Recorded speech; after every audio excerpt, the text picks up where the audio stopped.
خلیفہ کے ہم ہیں خلیفہ ہمارا، وہ دل ہے ہمارا آقا ہمارا، ہمارا ہمارا خلیفہ ہمارا، وہ دل ہے ہمارا آقا ہمارا، وہ دل ہے ہمارا آقا ہمارا۔ Assalamu alaikum and welcome to This Week with Huzur. We are honored once again to present highlights of a virtual mulaqat where Hadrat Khalifatul Masih Ayyadahu Ta'ala Banasr al-Aziz graciously met with members of Khuddam and Atfal from Finland last weekend. السلام علیکم ورحمۃ اللہ۔ السلام علیکم ورحمۃ اللہ وبرکاتہ، پیارے حضور۔ وعلیکم السلام، بیٹھو۔ Last Sunday, Khuddam and Atfal from Finland, who were gathered in Helsinki, were blessed with a virtual mulaqat with Hazrat Khalifatul Masih V, may Allah be his helper. After a formal session which began with tilawat, hadith, an excerpt from the writings of the Prophet Messiah alayhi salam, a poem, and a short report of the activities of Majlis Khuddam al-Ahmadiyya Finland, the Khuddam and Atfal had the opportunity to ask questions on a range of issues. میرا سوال ہے کہ غصے پہ کیسے قابو پایا جا سکتا ہے؟ آپ اس غصے میں نہیں حضور۔ نہیں ہو، بس اسی طرح رہا کرو، ہمیشہ استغفار کیا کرو۔ جب غصہ چڑھے، آنسر نے فرمایا غصہ چڑھتا ہے نا تو تم بیٹھ جاؤ، زیادہ غصہ چڑھے تو لیٹ جاؤ، یہ منہ پہ چھینٹے مارو ٹھنڈے پانی کے، اور غصہ ٹھنڈا ہو جائے تھوڑا سا۔ شادی ہو گئی ہے کہ نہیں؟ جی حضور، نکاح ہو گیا۔ نکاح ہو گیا؟ چلو ٹھیک ہے۔ شادی کے بعد خیال رکھنا، استغفار کرتے رہنا، ٹھیک ہے؟ استغفار کرو اور ٹھنڈا پانی پیو۔ آنسر نے فرمایا غصے میں ذرا اچھلنے کودنے کے بجائے نا بیٹھ جاؤ، ٹھیک ہے؟ غصہ ٹھنڈا ہو جائے تھوڑا سا، یہی طریقہ ہے۔ باقی غصہ آدمی کو آتا ہے بعض چیزوں پہ، بعض جائز دفعہ غصہ بھی ہوتا ہے، لیکن اس میں مغضوب الغضب ہوا کہ انسان یہ نہیں ہوتا کہ بغیر سوچے سمجھے جنونیوں کی طرح اگلے کے پیچھے پڑ جائے۔ وہ غصہ ہوتا ہے کسی کی اصلاح کی خاطر، اس کو تربیت کرنے کے لیے تھوڑی دیر کے لیے، اور ختم ہو جاتا ہے، وہ دل میں نہیں رکھا جاتا۔ وہ اصلاح کی خاطر اگر غصہ کبھی کبھی آ جاتا ہے تو اس میں کوئی حرج نہیں ہے، لیکن مستقل عادت بن جانا غصے کی، اور ہر بات پہ چڑ کے بولنا اور غصے سے بولنا، اور اگلا پریشان ہی رہے، تمہارے سے ڈر کے رہے ہر وقت، یہ کہیں جی اصل سے اہل قریب بھی نہ جاؤ تو بڑا غصے والا ہے، یہ نہیں ہوتا۔ اس لیے اصلاح کی خاطر کبھی کبھی غصہ آ جانا اور بات ہے، اور وہ بھی وقتی طور پہ۔ پھر جنونی کیفیت نہیں طاری ہونی چاہیے، عقل سے کام لینا چاہیے، مغضوب الغضب نہیں ہو جانا چاہیے انسان کو، وہ چیز غلط ہے۔ باقی فطرت ہے، تھوڑا بہت غصہ تو آتا ہی رہتا ہے، اور اس میں بھی علاج بتایا آنسر نے کہ استغفار پڑھو، اگر ناجائز غصہ ہے تو بیٹھ جاؤ، ٹھنڈا پانی پیو، ٹھیک ہے نا؟ چلو۔ میرا سوال یہ ہے کہ شادی شدہ زندگی میں بعض اوقات لڑکے یا لڑکی کے ماں باپ کی مداخلت کی وجہ سے یا قریبی رشتہ داروں کی مداخلت کی وجہ سے بعض مسائل پیدا ہو جاتے ہیں، ان کو کیسے حل کیا جا سکتا ہے؟ اگر تو عقل ہے لڑکا اور لڑکی میں تو مسائل پیدا نہیں ہوں گے، ان کو خیال رکھنا چاہیے۔ ایک پہلی بات تو یہ ہے کہ والدین جو ہیں دونوں طرف کے، ان کو خیال رکھنا چاہیے کہ انہوں نے اپنے بیٹے اور بیٹی کو بیاہ دیا ہے تو اب ان کو زندگی گزارنے دیں آرام سے، ان کے معاملات میں دخل اندازی نہ کریں۔ اور اگر کوئی بالکل ہی ٹیڑھے ہیں، دخل اندازی کر دیتے ہیں، تو خامد اور بیوی جو ہے، لڑکا اور لڑکی جو ہیں، ان کو سوچنا چاہیے کہ انہوں نے دوسروں کی باتوں پہ نہیں آنا۔ لڑکی کو خامد کے ساتھ باتیں جو ہیں اپنے ماں باپ سے نہیں کرنی چاہیے، اور لڑکے کو اپنے ماں باپ بہن بھائیوں سے نہیں کرنی چاہیے۔ راز جو ہیں آپس کے وہ راز رکھو، ایک دوسرے پہ اعتماد پیدا کرو، اور یہ آپس میں ایک معاہدہ کر لو کہ ہم نے کسی کی نہ بری بات سننی ہے، نہ دیکھنی ہے، نہ اس کے خلاف بولنا ہے۔ شادی شدہ اچھی زندگی گزارنے کے لیے اپنی آنکھیں، اپنی زبان اور اپنے کان بند کر لو، بڑے آرام سے رہو گے، اور پھر ایک دوسرے پہ اعتماد پیدا کرو، لحاظ رکھو، تو پھر دوسرے لوگ اگر دخل اندازی کریں گے بھی تو ان کی باتیں نہیں سنو گے، ان کو کہہ دو جی میں نے اپنے خامد کے خلاف یا اپنی بیوی کے خلاف بات نہیں سننی۔ تو یہی طریقہ ایک ہے، اگر بڑوں کو عقل نہیں آتی تو چھوٹوں کو عقل کرنی پڑے گی۔ اگر ہر ایک کی باتیں سننے لگ گئے اور پھر ایک دوسرے سے سوال پوچھنے لگ گئے، اعتماد میں کمی ہونے لگ گئی، تو پھر لڑائی جھگڑے ہی شروع ہوتے رہیں گے، پھر اور کچھ نہیں ہوگا، ٹھیک ہے. اور برداشت کا مادہ لڑکے کو زیادہ ہونا چاہیے. بعض دفعہ اونچ نیچ ہو بھی جاتی ہے گھر میں تو برداشت کرو. نا وہ ایک لطیفہ ہے کہ ایک شخص تھا، اس کو ایک لڑکا ملا، انہوں نے کہا بابا جی سنا ہے آپ کی 30 سال شادی میں ہو گئے اور کبھی لڑائی نہیں ہوئی، کبھی تعلقات خراب نہیں ہوئے، کیا وجہ ہے؟ کہتا جی شادی کے دن میں نے اپنی بیوی کو کہا تھا کہ اگر مجھے غصہ کبھی چڑھے نا تو تم مجھے آگے میرے سے جواب دینے کے تم کچن میں چلی جانا، اور جب تمہیں غصہ چڑھے گا تو میں بھی تمہیں جواب نہیں دوں گا، میں اوپر اپنے گھر کے ٹیرس پہ چلا جایا کروں گا، ٹھیک ہے؟ تو کہتا ہے گزشتہ 30 سال سے میں ٹیرس پہ بیٹھا ہوا ہوں. مرد کو ہی حوصلہ دکھانا پڑتا ہے. جی جزاک اللہ. میرا سوال یہ ہے کہ آج کل جماعت کے اوپر ظلم و ستم بہت بڑھ گئے ہیں، آخر کب تک جماعت کو ان مظالم سے چھٹکارا مل سکے گا؟ کب ملے گا؟ جب آپ اپنی دعاؤں کو انتہا پہ پہنچا دیں گے. پہلے اپنا جائزہ لیں، کس حد تک آپ نے اللہ سے تعلق پیدا کر لیا ہیں. ہم موسیٰ کی طرح یہ نہیں کریں کہ نظمیں تو گا دیتے ہو، ترانے پڑھ دیتے ہو، کیا اللہ تعالیٰ کے حق ادا کر رہے ہیں؟ ہم اللہ تعالیٰ کی عبادت کا حق ہم ادا کر رہے ہیں؟ اللہ تعالیٰ نے جو ہمیں قرآن کریم میں تعلیم دی ہے اخلاق اور کردار کے بہتر کرنے کی، اس پر ہم عمل کر رہے ہیں 100%؟ کیا ہم رو رو کے اللہ تعالیٰ سے دعا کر رہے ہیں جماعت کی ترقی کے لیے اور ظلموں سے چھٹکارے کے لیے؟ یہ تو ہمارے پہ بھی ڈیپینڈ کرتا ہے نا. باقی یہ وقت لیتا ہے، ایک بعض وقت ٹرائل لمبے ہو جاتے ہیں. میں نے بتایا تھا ایک دفعہ میں نے دعا کی کب چھٹکارا ملے گا، تو مجھے تو یہی بتایا اللہ میاں نے کہ اگر ساری جماعت 3 دن یونس کی قوم کی طرح آوازاری کرنے لگ جائے، ہر ایک بچہ بڑا بوڑھا جوان اللہ تعالیٰ کے آگے چلائے گا تو 3 دن میں مسئلہ حل ہو سکتا ہے. اس کا مطلب ہمارا قصور ہے.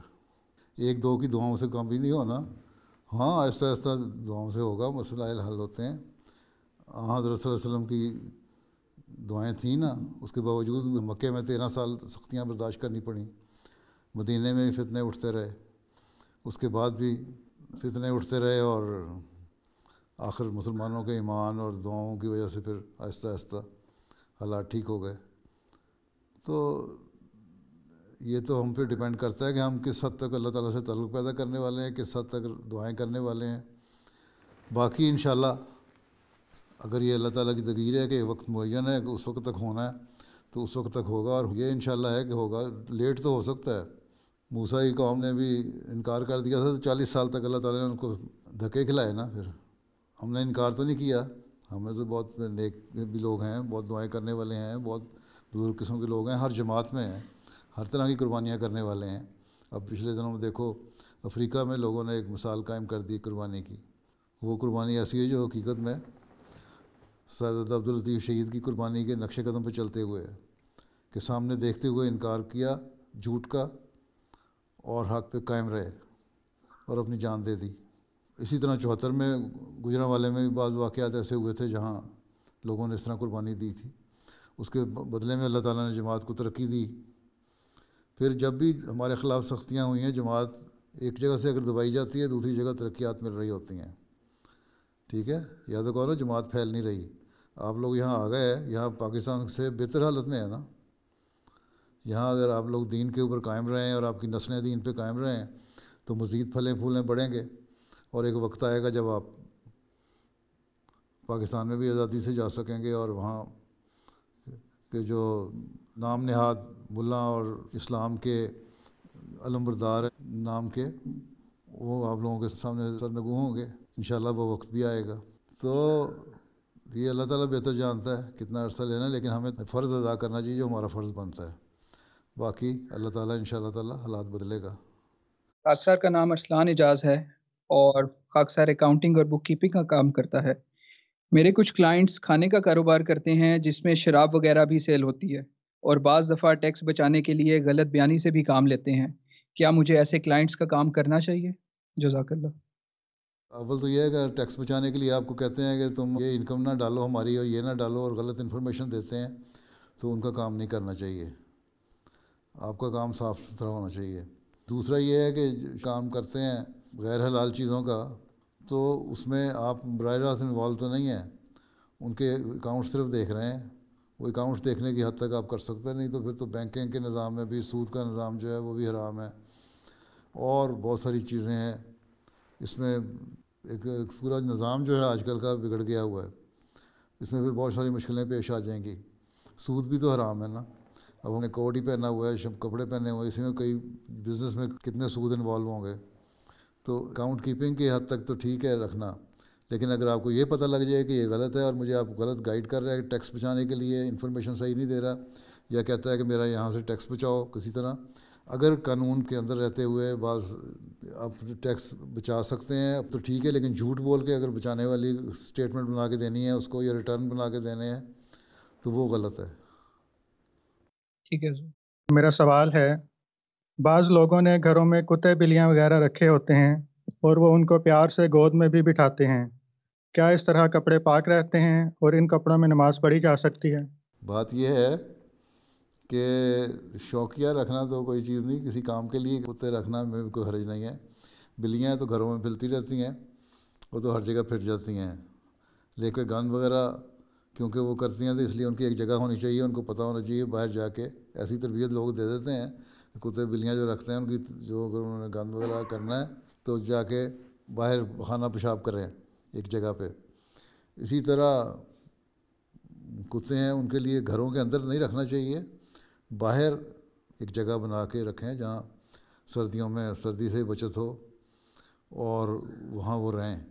باقی اس کو ہاتھ لگا لینا ہے یا اس کے ہاتھ پھیر لینا، اس کو ہاتھوں سے پیار کر لینا، اس میں تو کوئی حرج نہیں۔ باقی حضرت صلی اللہ علیہ وسلم کے زمانے میں بھی جو بڑے بڑے بکریوں کے ریوڑ لوگوں نے رکھے ہوتے تھے ان کے لیے کتے رکھے ہوتے تھے، اور وہ کتے ان کے ساتھ پھرتے رہتے تھے سارا دن، اور بعض دفعہ ان کے کپڑوں کو ٹچ بھی کر لیتے ہوں گے، وہی جو بعض چراگاہوں میں اپنی بکریاں چراتے تھے ان کے کتے بھی ہوتے تھے، ٹچ بھی کرتے تھے، ان کو ہاتھ بھی وہ لگا لیتے تھے۔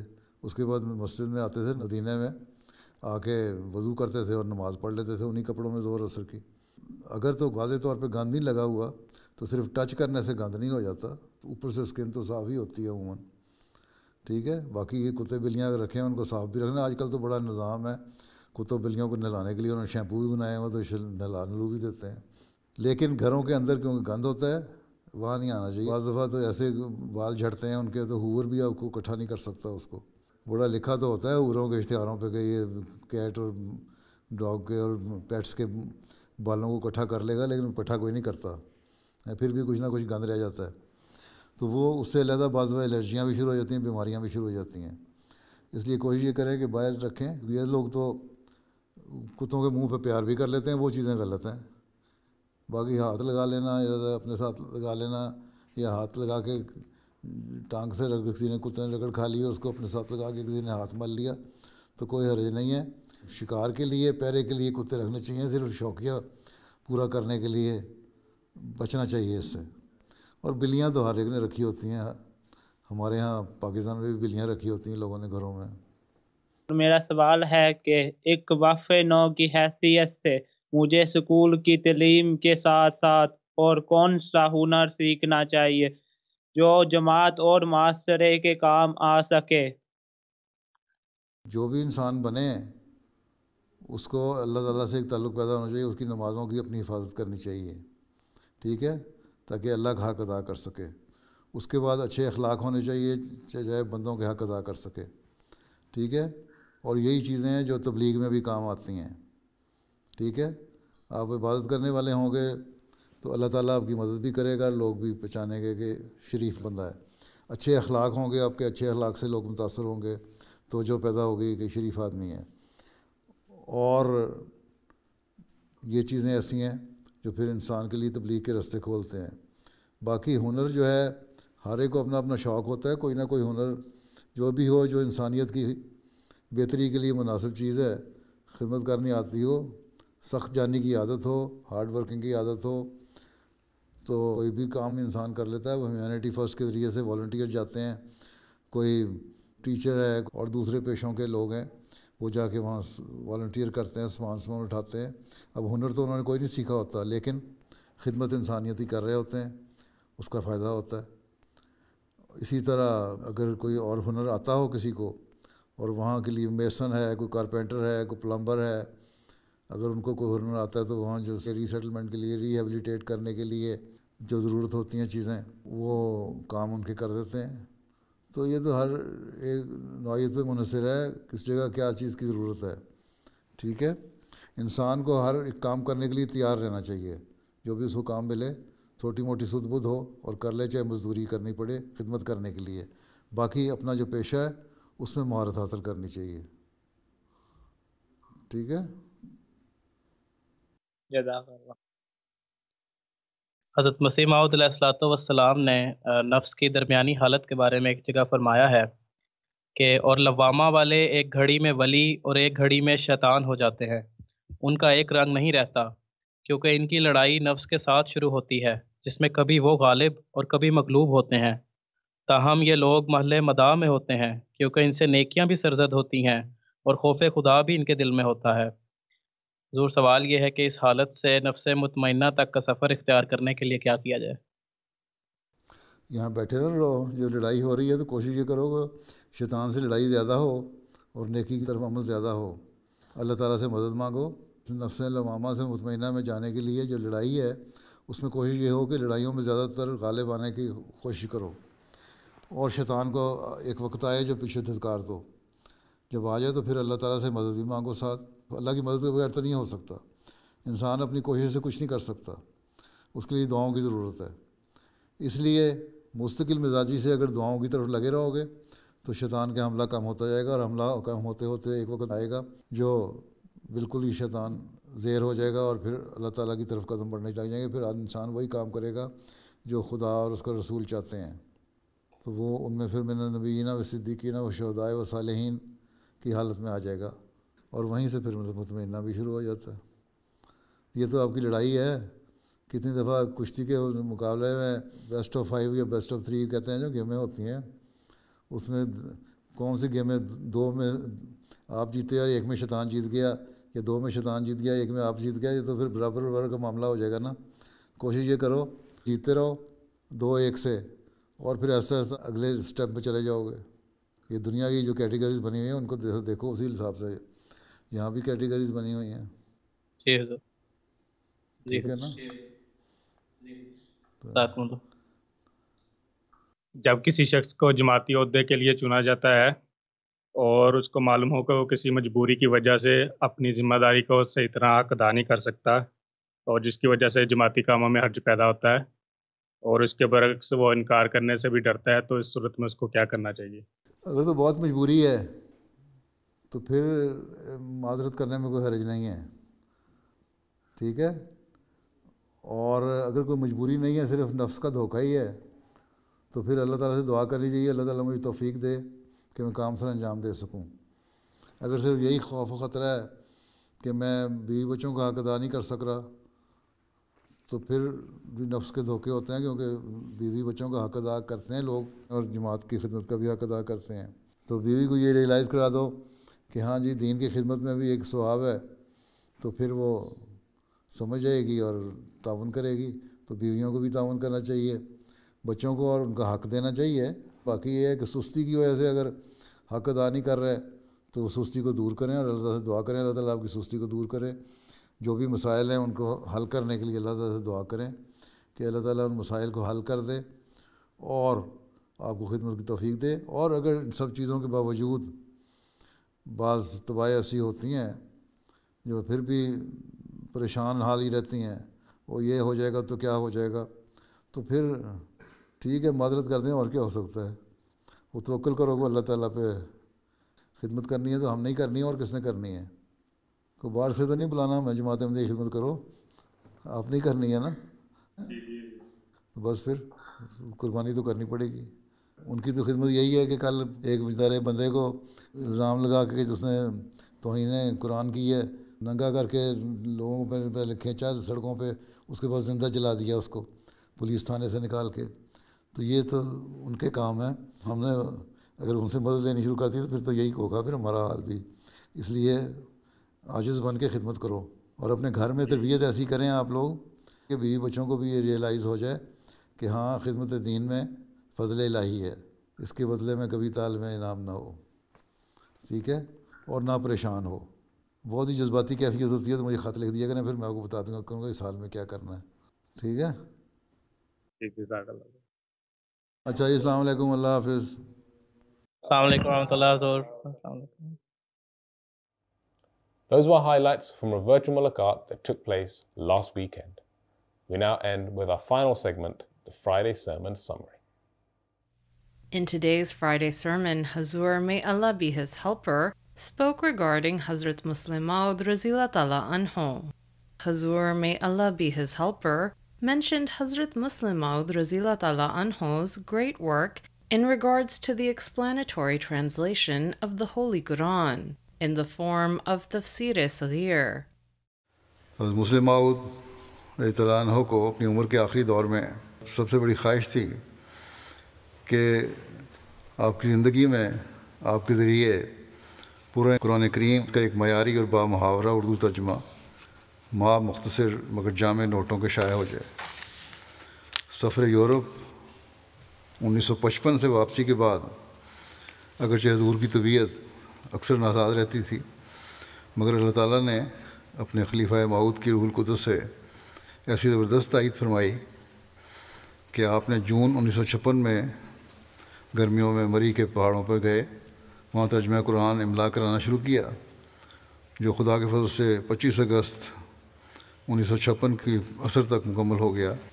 اس کے بعد پھر اس کی نظر ثانی ہوئی، پھر نظر ثالث ہوئی، کتابت ہوئی، پروف ریڈنگ وغیرہ ہوئی، اس کے کام ہوئے بہت سارے، اور تفسیر صغیر 15 نومبر 1957 میں طبع ہو کر مکمل تیار ہو گئی۔ حضرت مسلم موعود تفسیر صغیر کے بارے میں ایک جگہ فرمایا کہ میری رائے یہ ہے کہ اس وقت تک قرآن کریم کے جتنے ترجمے ہو چکے ہیں ان میں سے کسی ترجمے میں بھی اردو محاورے اور عربی محاورے کا اتنا خیال نہیں رکھا گیا جتنا اس میں رکھا گیا ہے۔ عام طور پہ دیکھیں اور دوسرے نوٹس میں بھی اس کے نظر آ جاتا ہے، اپنے ترجمے میں محاورے کا خیال رکھا ہے کہ یہ محض اللہ تعالیٰ کا فضل ہے کہ اس نے اتنے تھوڑے عرصے میں ایسا عظیم الشان کام سر انجام دینے کی توفیق عطا فرما دی۔ فرماتے ہیں کہ اللہ تعالیٰ نے اس بوڑھے اور کمزور انسان سے وہ عظیم الشان کام کروا لیا جو بڑے بڑے طاقتور بھی نہ کر سکے۔ فرماتے ہیں گزشتہ 1300 سال میں بڑے بڑے قوی جوان گزرے ہیں، مگر جو کام اللہ تعالیٰ نے مجھے سر انجام دینے کی توفیق عطا فرمائی اس کی ان میں سے کسی کو بھی توفیق نہیں ملی۔ در حقیقت یہ کام خدا کا ہے اور وہ جس سے چاہتا ہے کروا لیتا ہے۔